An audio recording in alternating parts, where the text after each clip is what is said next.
your emergency? I found out my granddaughter has been taken. She has been missing for a month. Her mother finally admitted that she's been missing. I need to find her.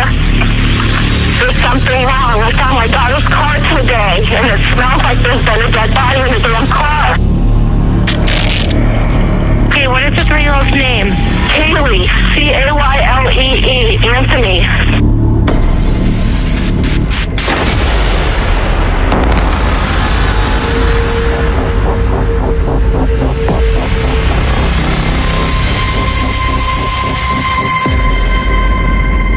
More than a decade after the O.J. Simpson murder trial captivated people around the world, another murder case made its way onto our TV screens, and another name became infamous. In 2008, a missing toddler from a quiet Orlando suburb became the focus of international news. Her mother's name was Caylee Anthony, and her trial for the little girl's death would grip the nation.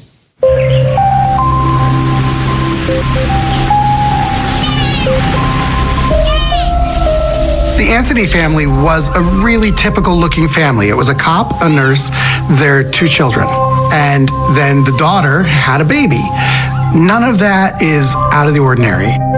At the center of this case, we had a beautiful little girl, and she was missing, and it was a mystery, and we didn't know why, but what we did know was that mom was out partying while the baby was missing.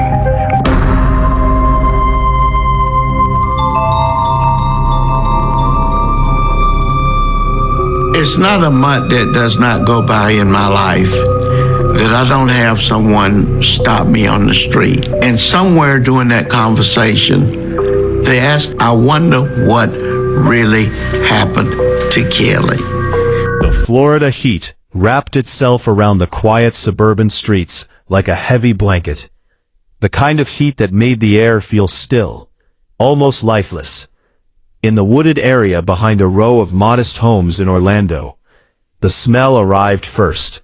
Thick, rotting, unmistakable. At first, no one wanted to believe what it could mean.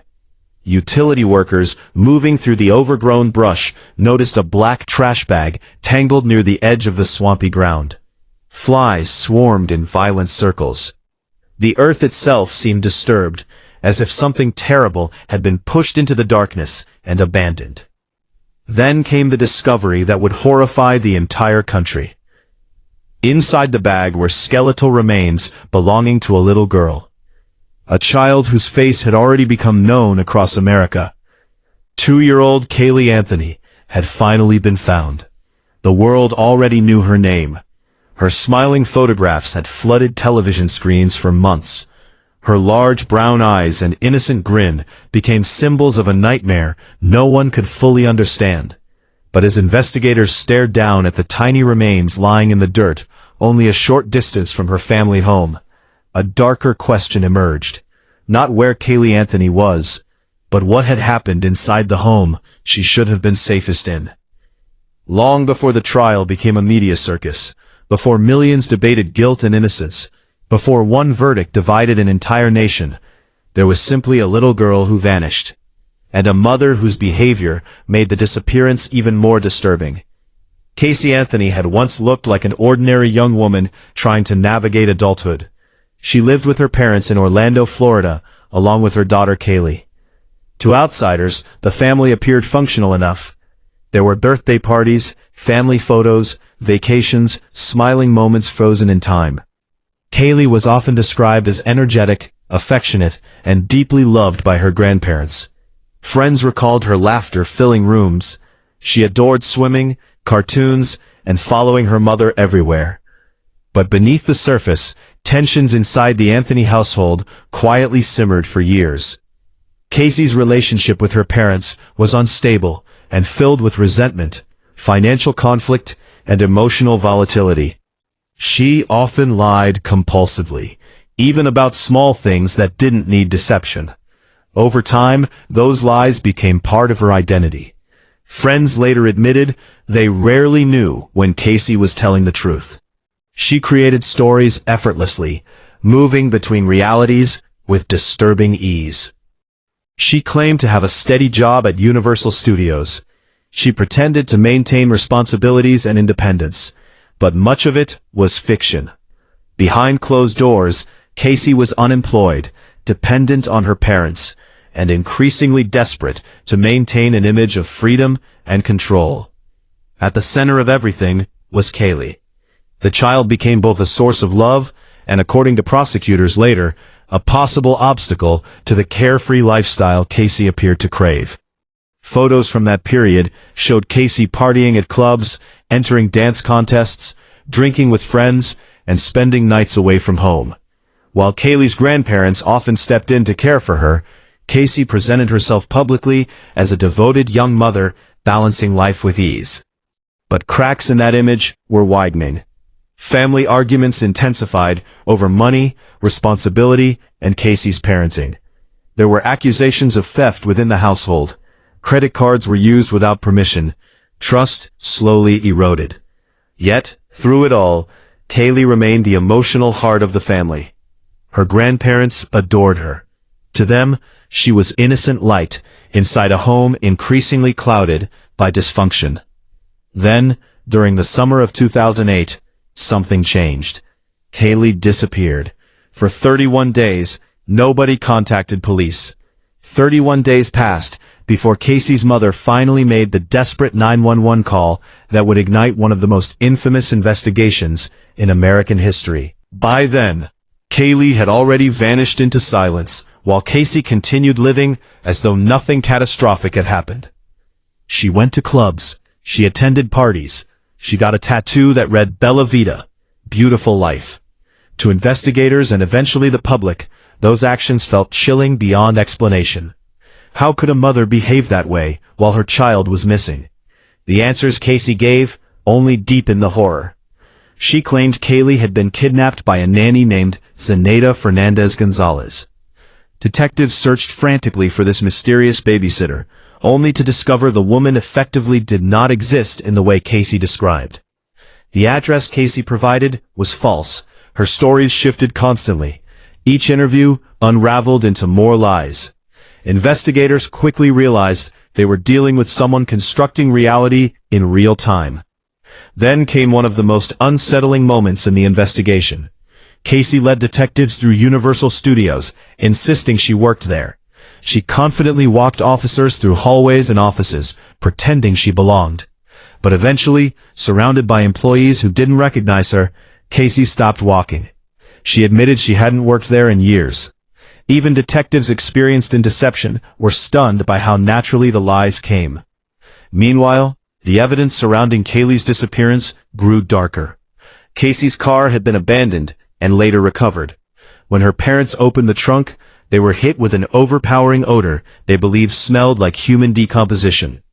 Investigators later confirmed the trunk contained traces consistent with decomposition, though debate over forensic interpretation would later become central during trial proceedings. Search dogs alerted to the scent of human remains. Hair evidence found in the trunk showed signs consistent with post-mortem banding. Internet searches from the Anthony family computer revealed disturbing terms connected to chloroform and suffocation. Prosecutors would later argue these searches suggested planning and intent. As media attention exploded nationwide, public opinion turned viciously against Caylee Anthony. America watched every development with growing outrage. How could a mother wait over a month to report her child missing? Why did she continue partying? Why did every answer lead to another lie? The investigation transformed into a spectacle unlike anything Florida had seen in years. Satellite trucks lined the streets. Protesters gathered outside the Anthony home. News anchors dissected every movement, every facial expression, every inconsistency. But beneath the chaos remained one devastating truth. A little girl was gone. Months later, the discovery in the woods confirmed everyone's worst fears. Cayley's skeletal remains were found less than half a mile from the Anthony home. Duct tape was located near the skull. The remains had deteriorated so severely that determining an exact cause of death became nearly impossible. But prosecutors believed the evidence pointed toward homicide. The image haunted investigators forever. A child discarded like garbage in the woods. The state of Florida charged Caylee Anthony with first-degree murder. And suddenly, the entire world was watching. The trial began beneath a storm of cameras, outrage, and obsession. Reporters called it the social media trial of the century. Every detail spread instantly across television and the internet. Entire audiences became emotionally invested in securing justice for Cayley. Inside the courtroom, prosecutors painted Caylee Anthony as a selfish mother desperate for freedom. According to their theory, Cayley's existence prevented Caylee from living the life she wanted.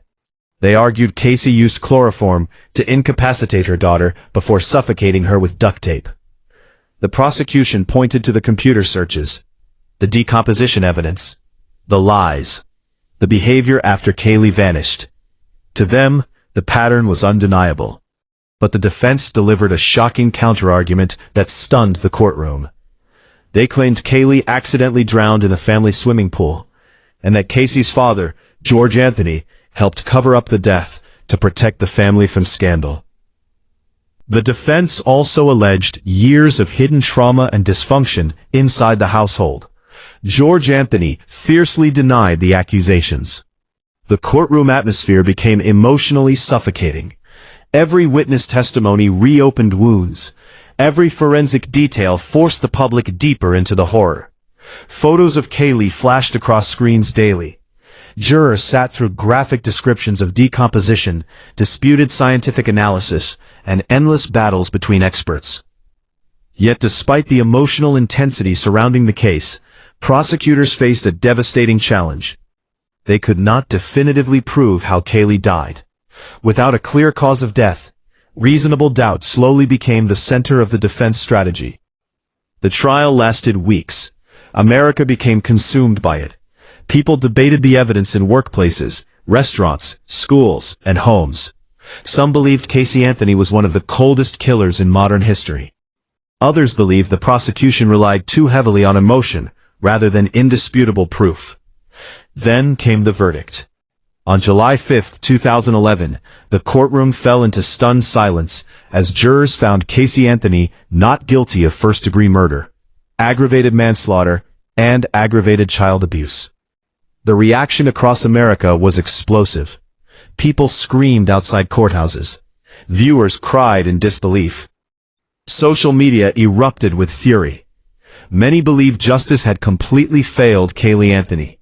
Caylee was convicted only on charges related to lying to law enforcement.